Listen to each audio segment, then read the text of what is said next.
بسم اللہ الرحمن الرحیم۔ السلام علیکم ناظرین، میں ہوں محمد صفدر خان نورانی۔ آپ میرا یوٹیوب چینل دیکھ رہے ہیں۔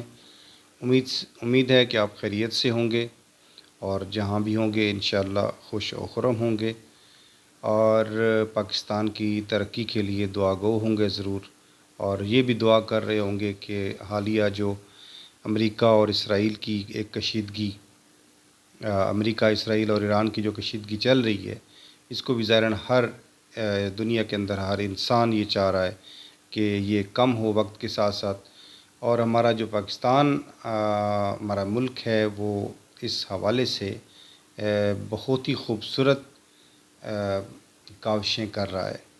اب دیکھنا یہ ہے کہ ہماری یہ کوششیں اور کاوشیں کس حد تک کامیاب ہوتی ہیں۔ تو آج کی جو ٹاپ سٹوری ہے، وہ ٹاپ سٹوری یہ ہے کہ ہمارے جو برادر ملک ایران کے وزیر خارجہ تشریف لائے آج پاکستان کے دورے کے لیے۔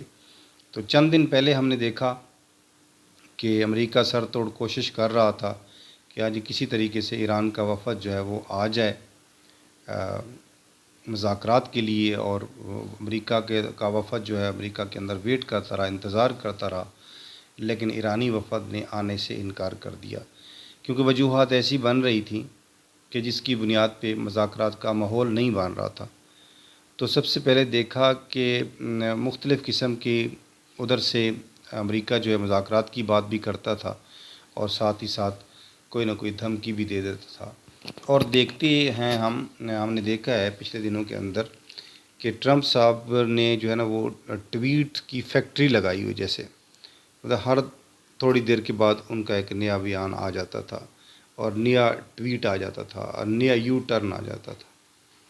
اب دیکھیں یہاں پر ایرانی قیادت اور امریکہ کی قیادت کے اندر جو فرق ہے وہ یہ ہے کہ اخلاقیات کا ایک واضح فرق ہے، کہ ظاہراً یہ دو نیشنز ہیں، اخلاقی حوالے سے ان کو ہم کمپیئر بھی نہیں کر سکتے۔ میں نے پیچھے بھی کہا تھا اپنی ویڈیوز کے اندر کہ اخلاقی حوالے سے ایک وہ لوگ ہیں، ایک وہ ہستی ہیں جو رات کو پروردگار کے حضور سجدہ ریز ہوتے ہیں، اور وہ ایک چونٹی پہ ظلم کرنا بھی اس کو روا نہیں سمجھتے، اور شب زندہ دار لوگ ہیں، اور تہجد گزار لوگ ہیں، اور اسلامی اصولوں کے اوپر مکمل طور پر عمل کرنے والے لوگ ہیں۔ اور دوسری طرف وہ لوگ ہیں جو مطلب ہے کہ ملزم ہیں ایک لحاظ سے، ایپسٹین فائلز کے حوالے سے ایک ملزم ہیں، اور کسی بھی ہر قسم کی اخلاقی انحطاط ان کے اندر پایا جاتا ہے۔ تو بہرحال ان کے لیے وعدہ خلافی کرنا یا جھوٹ بولنا، غلط بیانی کرنا، ان لوگوں کے لیے جو دنیا دار ہوتے ہیں ان کے لیے کوئی معنی نہیں رکھتا، جبکہ ایران کی جو رجیم ہے، جو اس وقت کے لوگ ہیں یا وہاں کی جو عوام ہے، ان کی تربیت ایسی ہو کہ انقلاب اسلامی 79 کے اندر اسلامی انقلاب جب آیا تو ان لوگوں نے اپنے ساتھ وعدہ کیا کہ ہم یہاں پر اسلامی نظام کو نافذ کریں گے، اور ظاہراً انہوں نے کوشش بھی کی۔ تو ظاہراً اسلامی نظام اپنے حقیقی اور اصلی معنوں کے اندر کسی کو قابل قبول تو نہیں ہے۔ استعمار کو جو لوگ اس دنیا کے اوپر ظلم و ستم روا رکھنا چاہتے ہیں اور لوگوں کے حقوق غصب کرنا چاہتے ہیں، تو ان کے لیے ظاہراً اسلامی طرز زندگی اور اسلامی معاشرت ان کو پسند کرنا وہ بہت ہی مشکل ہے، کیونکہ اسلام تو ظلم کے خلاف ہے، اور اس سلسلے میں ہر نبی نے، ہر وصی نے یہی کوشش کی، اور اس دنیا کے اندر ایک توحید کا پیغام پہنچایا اور دوسرا عدل کا پیغام پہنچایا۔ یعنی رسالت کا مین مقصد کیا تھا کہ لوگوں کو اللہ کی پہچان کروانا، اور اس کے بعد اس روئے زمین کے اوپر انصاف کو قائم کرنا۔ تو یہ چیز جو دو چیزیں ہیں، ظاہراً یہ اسلام کا ایک طرح امتیاز ہے، اور یہ چیز طاغوت کو جو ہے وہ ظالم کو جو ہے ستمگر کو جو ہے وہ پسند نہیں ہے۔ تو آج کی ٹاپ سٹوری کے حوالے سے بات کرتے ہیں کہ آج کی جو ٹاپ سٹوری ہے وہ یہی ہے کہ آراغچی صاحب، جو بہت ہی ایک جانی پہچانی شخصیت ایران کے وزیر خارجہ، جنہوں نے اس جنگ کے اندر بہت ہی اہم رول پلے کیا اور مکمل جنگ کے دوران بھی، اور اب جب کہ جنگ بندی ہو چکی ہے تو اس دوران بھی اراغچی صاحب جو ہے وہ اس محاذ پر ڈٹے ہوئے ہیں۔ اللہ تعالیٰ ان کی حفاظت فرمائے اور تمام جو ایرانی قیادت ہے ان کی حفاظت فرمائے اور دشمنوں کے شر سے ان کو محفوظ رکھے اور ایرانی عوام کی حفاظت فرمائے۔ اب دیکھا جائے گا کہ یہ مذاکرات، پہلی تو بات یہ ہے کہ میں اپنی مسلسل ویڈیوز کے اندر بتا چکا ہوں کہ کیونکہ امریکہ نے جارحیت کی ہے، امریکہ نے حملہ کیا ہے اس وقت جب مذاکرات ہو رہے تھے عمان کے اندر، تو اس وقت مذاکرات کے وسط میں ہی امریکہ نے حملہ کر دیا تھا اور اس وقت اتنا زیادہ ان کا نقصان کیا کہ جو کسی تعداد و شمار میں نہیں آ سکتا۔ اور اس کے بعد جب انہوں نے ریٹیلیٹ کیا اور مکمل طور پر وہ سرنڈر نہیں کیا، انہوں نے جتنے بھی ان لوگوں نے شہید کر دیے، سرنڈر نہیں کیا ایران نے۔ سب سے بڑی کامیابی جو ایران کی ہے، سرنڈر نہیں کیا، کسی قسم کا بھگدڑ نہیں بچا، کسی قسم کی عوامی بد انتظامی دیکھنے کو نہیں ملی۔ یعنی یہ وہ چیزیں ہیں جو ایک عام انسان کو، دنیا کے اندر کسی بھی ملک اور خطہ کے اندر رہنے والے انسان کو حیران کر دینے کے لیے کافی ہیں۔ تو ہم نے دیکھا کہ وہی ایرانی لوگ جو کچھ عرصہ پہلے، اگر ہم پیچھے تاریخ میں جائیں، تو حکومت کے خلاف مہنگائی کے ٹاپک پر احتجاج کرتے ہوئے نظر آتے ہیں، اور احتجاج اتنا ہو گیا تھا کہ احتجاج جو ہے وہ پرتشدد مظاہروں کی شکل اختیار کر چکا تھا۔ اس کے اندر بہت سارے لوگ مارے بھی گئے تھے، اور اس کے دوران کچھ عرصے کے بعد پھر دوبارہ جنگ لگتی ہے، تو جنگ کے اندر وہی لوگ جو مظاہرے کر رہے تھے وہی لوگ حکومت کے ساتھ کھڑے ہیں۔ اب مجھے بتائیں کہ مہنگائی جنگ سے پہلے زیادہ ہوگی یا جنگ کے بعد زیادہ ہوگی؟ کہ جب ان کا انفراسٹرکچر بھی تباہ کر دیا گیا، ان کے اسکول اور یونیورسٹیاں بھی تباہ کر دی گئی، ان کے ہسپتالوں کے اوپر بھی حملے ہو رہے ہیں، تو اس کے بعد آپ دیکھیں کہ وہاں کے لوگوں کا معیار زندگی کتنا متاثر ہوا ہوگا اور کتنی تکلیف کے اندر وہ ہوں گے۔ لیکن اس کے باوجود بھی ہم ان کے منہ سے شکوہ تک ہم نے نہیں سنا، کسی ملک سے انہوں نے امداد نہیں مانگی۔ اب جب تک کہ ہم دیکھتے ہیں کہ مختلف ممالک کے اندر جب آفتیں آتی ہیں تو وہ دوسرے ممالک سے اپیلیں کرتے ہیں کہ ہاں جی ہماری ہیلپ کی جائے، ہم مصیبت میں ہیں، تو پوری دنیا ان کی ہیلپ کرتی ہے۔ تو اسی طرح پاکستان کے اندر زلزلہ آیا، سیلاب آیا، تو ہم نے بھی اپیلیں کی، اور اس کے بعد جو ساری دنیا میں نے ہماری مدد بھی کی، جبکہ یہ ایسا واقعہ تھا کہ پوری دنیا کے اندر کوئی ملک ان کے ساتھ باضابطہ کھڑا نہیں تھا جو اعلانیہ ان کی ہیلپ کر رہا ہو۔ اگر کچھ ممالک ہیلپ کر بھی رہے تھے تو وہ غیر اعلانیہ تھے، اور مزے کی بات یہ ہے کہ جو ممالک ہیلپ کر رہے تھے وہ غیر اسلامی ممالک تھے، ایکسیپٹ پاکستان کے۔ عرب ممالک اسلامی ممالک ہیں، لیکن ہم دیکھتے ہیں کہ مدد کرنا تو دور کی بات ہے، بلکہ بہت سارے عرب کنٹریز نے دشمن کو وہاں پر قیام کرنے کے لیے جہازوں اور اسلحے اور اکوپمنٹ کے لیے جگہ فراہم کی ہوئی ہے، ان کو اڈے دیے ہوئے ہیں، اور اپنے بحری حدود ان کے حوالے کی ہوئی ہیں کہ ہاں جی آپ ہمارے برادر اسلامی ملک ایران کے اوپر حملہ کرو۔ تو اس کے بعد جب جنگ کر کے امریکہ بہادر تھک گیا، امریکہ کے ہاتھ کچھ نہیں آیا، جو مقاصد وہ حاصل کرنا چاہتا تھا وہ اس کو نہیں ملے، تو اس کے بعد پھر اس کا نقصان ہونا شروع ہو گیا، اس کی فوجی مارے جانے لگے، اس کی معیشت ڈوبنے لگی، ٹرمپ کا گراف مقبولیت کا جو ہے امریکہ کے اندر گرنے لگا، اور پوری دنیا کے اندر کہیں سے بھی اس کو اپریسیشن نہ ملی۔ اس کے اتحادی نیٹو اور باقی جتنے بھی اس کے اتحادی تھے، یو کے اور یورپی یونین، کسی نے بھی اس کا ساتھ نہیں دیا۔ وہ چاہ رہا تھا کہ ایک ایسا ایران کے اوپر حملہ کیا جائے، ایک ایسا سبق سکھایا جائے کہ ایران کو ختم کر دیا جائے، ایران کو کمزور کر دیا جائے، ایران کا جو اٹامک ریئیکٹر ہے اس کو ختم کر دیا جائے۔ لیکن یہ ساری چیزیں، ساری کی ساری چیزیں جو ہیں وہ امریکہ کے اندر، امریکہ کو کسی بھی چیز کے اندر کامیابی نہیں ملی۔ ابنائے ہرمز کا ممکن ہے لوگوں نے نام ہی نہ سنا ہو، ٹھیک ہے، اس وقت یہی ابنائے ہرمز تھی جس سے پوری دنیا کے جہاز گزرتے تھے، اور جہاز شپنگ ہو رہی تھی، ٹریڈنگ ہو رہی تھی، اور تیل پوری دنیا کے اندر سپلائی ہو رہا تھا۔ حالانکہ وہی ایران جس کی عوام فاقوں مر رہی تھی، اس کو پیسے کی بھی ضرورت ہے، وہ ٹیکس بھی لگا سکتا تھا، لیکن اس وقت اس نے اپنا ہرمز کے اندر کسی قسم کی رکاوٹ نہیں ڈالی، کوئی کنٹرول کرنے کی کوشش نہیں کی، لیکن جب ایران نے دیکھا کہ دنیا میں کوئی بھی ان کے ساتھ نہیں کھڑا، تو اب ایک بہترین جواز ایران کے پاس آ گیا کہ ایران اب اپنا جو اس کا حق تھا اب وہ لے سکتا تھا۔ اب کوئی اخلاقی دیوار بھی اس کے سامنے نہیں تھی کہ ہاں جی لوگ کہیں کہ جی ایران جو ہے وہ لوگوں کے جہازوں کو اور تجارت کے اندر رخنا کیوں ڈال رہا ہے، خلل کیوں ڈال رہا ہے۔ اب یہ ایران بھی کہنے کا حق بجانب ہے کہ یہ تو میری ٹیریٹری ہے، یہ کوئی انٹرنیشنل حدود تو نہیں ہے۔ اور دوسری بات یہ ہے کہ جتنی بھی ہم مشکل میں تھے، ہمارے اوپر حملہ کیا گیا، ہمارے ساتھ زیادتی کی، ظلم کیا گیا، تو پھر کوئی ملک بھی ہمارے ساتھ تعاون کرنے کے لیے نہیں آیا، تو ظاہراً اب ہم بھی اپنے حقوق لینے کے لیے ہم حق بجانب ہیں۔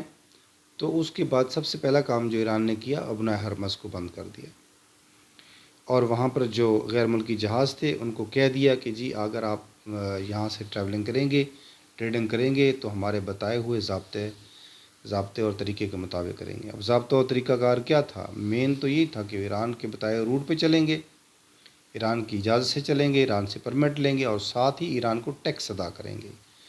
یہ سب سے بڑا کروشل اور سب سے بڑی اہم چیز، اور یہ رائٹ بھی ہے ایران کا، اور وہ اس وقت ڈیزرو بھی کرتا ہے کہ اس کی اکانومی بہتر۔ کتنے دہائیوں سے، کتنے عرصے سے امریکہ نے ایران کے جو اثاثے ہیں ان کو منجمد کیا ہوا ہے، اور اس کو آزادی نہیں ہے کہ دنیا کے اندر کسی کے ساتھ وہ تجارت کر سکے۔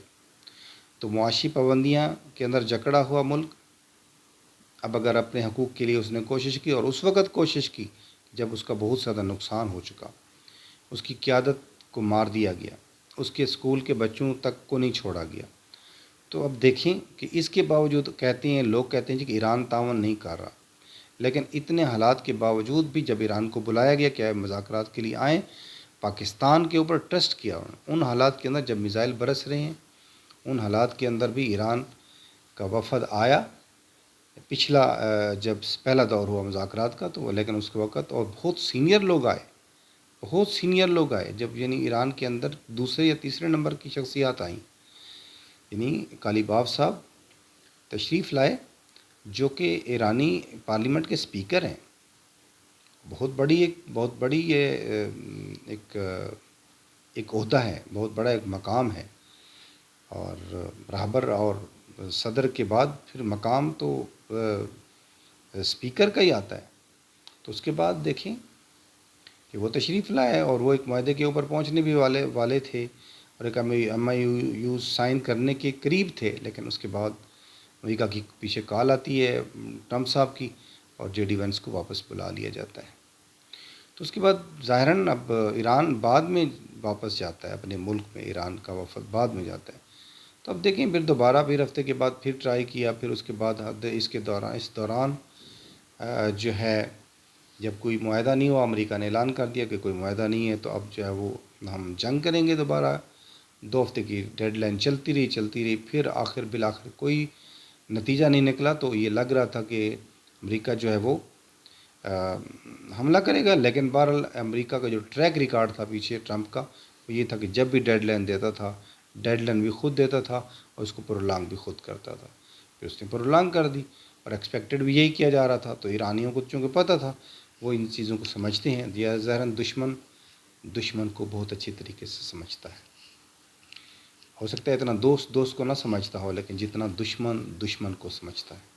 تو اس لیے ایران والے امریکہ والوں کو بہت اچھے طریقے سے سمجھتے ہیں، اور امریکہ والے ایران والوں کو بہت اچھے طریقے سے سمجھتے ہیں۔ اور ہم نے تو یہ دیکھ بھی لیا کہ اللہ نے دشمن کے منہ سے ہی تعریفیں کروائیں۔ ٹرمپ نے کتنی دفعہ اپنی زبان سے یہ بات کی کہ ہمارا مقابلہ ایک ذہین قوم کے ساتھ ہے، ہمارا مقابلہ ہے۔ اسی قوم کی تعریف بھی کر رہا ہے کہ ذہین قوم ہے، اور اسی کے بچوں کو بھی مار رہا ہے، اسپتالوں کے اوپر بھی حملے کر رہا ہے۔ بھائی آپ یہ چاہتے ہو کہ ایران اٹامک پاور حاصل نہ کر سکے، تو اس کے لیے ایک انٹرنیشنل پلیٹ فارم ہے IAEA کا، اور اس کا ممبر بھی ہے ایران، لیکن اس کے باوجود کیا ہوا؟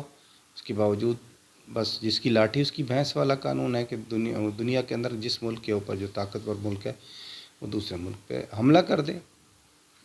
تو یہی ہوا۔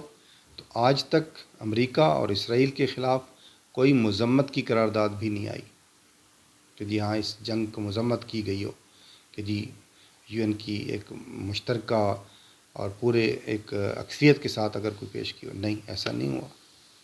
البتہ ایران کے خلاف قراردادیں پیش ہوئیں، اور وہ بھی 2 ممالک ایسے ہیں جن کے پاس ویٹو پاور ہے، وہ روس اور چائنا. اللہ ان کا بھلا کرے جی، وہ انہوں نے ویٹو کر دی، اور اس طرح ایران کے خلاف پوری دنیا اجتماعی طور پر کوئی خلاف فیصلہ نہیں کر سکی. تو آج کا جو ٹاپ سٹوری ہے جس کی ہم بات کر رہے ہیں وہ ہے معزز و محترم عباس اراکچی صاحب کا دورہ اسلام آباد اور اس کی ٹیم کا. تو جب وہ دورے کے لیے تشریف لائے تو انہوں نے کیٹیگریکلی کہہ دیا کہ ہم امریکہ کے ساتھ مذاکرات کرنے کے لیے نہیں آ رہے، اور نہ ہی ہمارا یہ پلان ہے کہ ہم امریکہ کے ساتھ کوئی مذاکرات کریں گے. ہم اپنے بائیلیٹرل اور اپنے باہمی تعلقات کو مضبوط کرنے کے لیے، اپنے سفارتی تعلقات کو مضبوط کرنے کے لیے، اور دنیا کو یہ بتانے کے لیے نکلیں کہ ہم جو ہے وہ مظلوم ہیں، ہمارے اوپر ظلم کیا گیا امریکہ کی طرف سے، اسرائیل کی طرف سے جنگ مسلط کی گئی، اور ہم اس جنگ کو ختم کرنے کی کوشش اور کاوش کر رہے ہیں. ظاہراً کوئی ملک نہیں چاہتا کہ جنگ ہو. اور اس کے بعد مختصر سا قیام، ایک دن کا قیام، تو پورا دن جو ہے یہ میٹنگز جاری رہیں. جو ویلکم کیا، سب سے پہلے ویلکم کیا ہمارے نائب وزیر اعظم جو ہیں انہوں نے، اور ہمارے جو فیلڈ مارشل ہیں سید عاصم منیر صاحب، انہوں نے ویلکم کیا ایرانی وفد کو، اور ان کی علیحدہ میٹنگز بھی جو ہیں وہ رکھی گئیں. فیلڈ مارشل کے ساتھ بھی میٹنگ ہوئی، اور اس کے ساتھ ساتھ وزیر اعظم پاکستان کے ساتھ بھی میٹنگ ہوئی. تو اب دیکھیں ایران نے اپنی جو شرائط تھیں، ایران نے جو اپنی جو سفارشات تھیں، ایران کے اپنے جو پوائنٹس تھے، انہوں نے آ کر پاکستان کے حوالے کر دی. الٹیمیٹلی پاکستان آگے جو ہے امریکہ تک پہنچائے گا. اور اس سلسلے میں پاکستان نے جتنی ایران کی خدمت کی ہے، تو اس حوالے سے امریکہ کی بھی کم خدمت نہیں کی ہے. اب دیکھنا یہ ہے کہ امریکہ سے کیا ہمیں اس کا بدل ملتا ہے. عام طور پہ تو ٹریک ریکارڈ یہی ہے کہ کوئی اچھا بدل نہیں دیا گیا. ہاں، لیکن ایران نے ثابت کر دیا ہے کہ نیکی کا بدلہ نیکی ہے. ان جنگ کے دوران بھی جب کسی ملک کے جہاز وہاں سے نہیں گزر رہے تھے تو پاکستان کا فلیگ شان و شوکت سے لہراتا ہوا سمندروں کے اندر اپنے جہازوں کو لے کر وہ آ رہا تھا. تو پاکستان کی تجارت ہو رہی تھی. یہ علیحدہ بات ہے کہ پاکستان کے اندر جو ہے نا، اس کے باوجود پیٹرول جو ہے وہ مہنگا ہوتا گیا.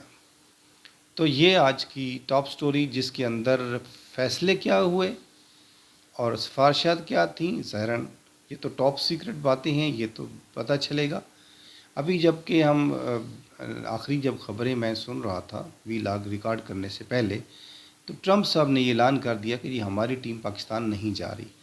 اور ہمیں پہلے سے ہی پتہ تھا اس بات کا کہ امریکہ اپنا وفد نہیں بھیجا تھا. جیسے پچھلی دفعہ ایران نے نہیں بھیجا تھا، تو اب امریکہ نہیں بھیجا تھا. امریکہ نے نہیں بھیجنا تھا الٹیمیٹلی.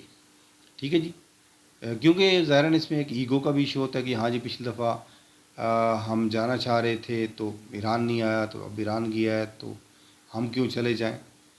ظاہراً یہ چیزیں پیچھے ہیں، اور مسٹرس بھی بہت زیادہ ہے، نقصان ایک دوسرے کا بہت کر چکے ہیں. تو بہرحال پاکستان کی جو کوششیں ہیں بہت خوبصورت ہیں، اور ایرانی وفد کا آ جانا اور اپنی سفارشات لے کے آ جانا تو کیا ہے، یہ اس مقصد کا واضح ثبوت ہے کہ ایران پیس چاہتا ہے، اور ایران ڈائلاگ کے اندر بھی بیٹھنا چاہتا ہے. پچھلے ڈائلاگ کے اندر بھی یہ تقریباً کسی پوائنٹ پہ پہنچنے والے تھے، پھر جو ہے پیچھے سے ٹرمپ صاحب کی کال آئی اور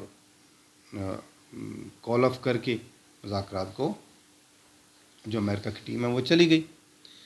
تو اس کے بعد ہم نے دیکھا پھر ٹینشن کریٹ ہوئی ہفتہ تقریباً 10 دن کے لیے، اور اس دوران پاکستان پھر میڈیٹ کرتا رہا.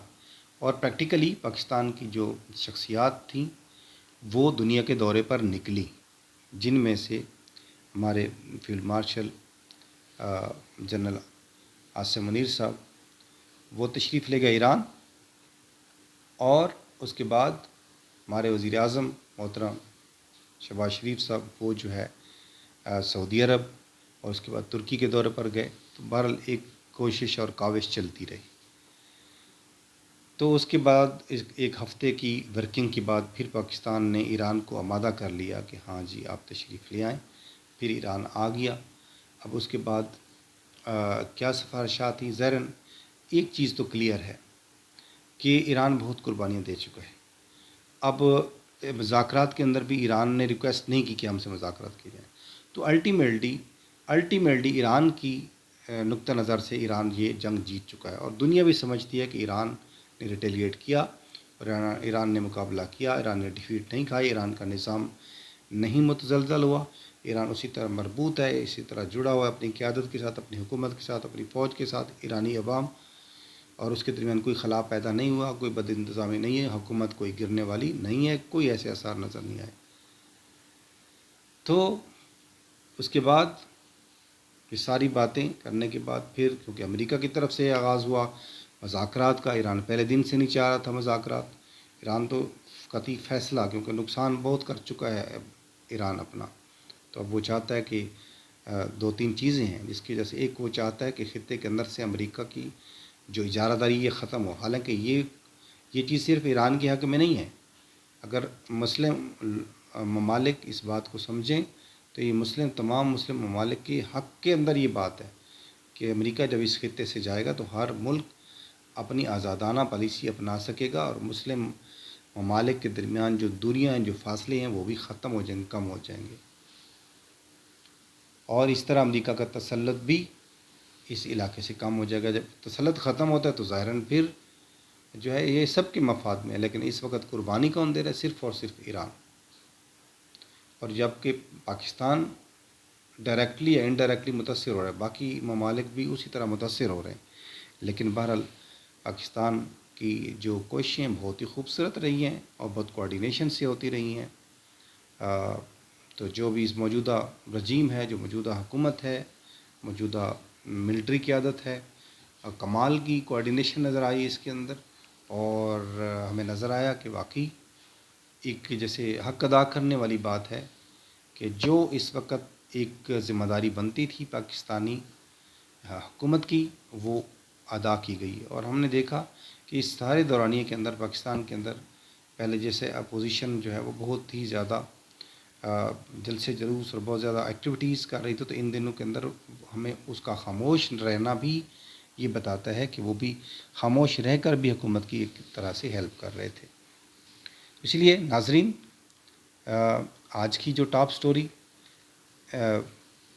پوری دنیا کے اندر ایک ٹاپ سٹوری کہ ایرانی وفد کی پاکستان کے اندر آمد اور اپنی سفارشات پیش کرنا اور پاکستانی قیادت سے ملنا اور ان کے ساتھ اپنی باہمی دلچسپی کے امور بھی ڈسکس کرنا، اور ساتھ ہی ساتھ ان کا شکریہ بھی ادا کرنا اور ان کے ساتھ آگے چلنے کے عزم کو بھی دہرانا. یہ ساری باتیں ہوئیں. تو آج کے لیے اتنا ہی. ویلاگ بہت لمبا ہو گیا تو معذرت خواہ ہوں اس حوالے سے. امید ہے آپ کو باتیں اگر تسلی سے سنیں گے تو امید ہے آپ کو بہت ساری چیزیں کلیئر ہو جائیں گی. اور اگر آپ کو چینل اچھا لگے، پسند آئے، تو آپ اس چینل کو لائک، شیئر اور سبسکرائب ضرور کیجیے گا اور دوستوں کو بھی شیئر کیجیے گا. Thank you very much. اللہ حافظ. السلام علیکم ورحمۃ اللہ وبرکاتہ.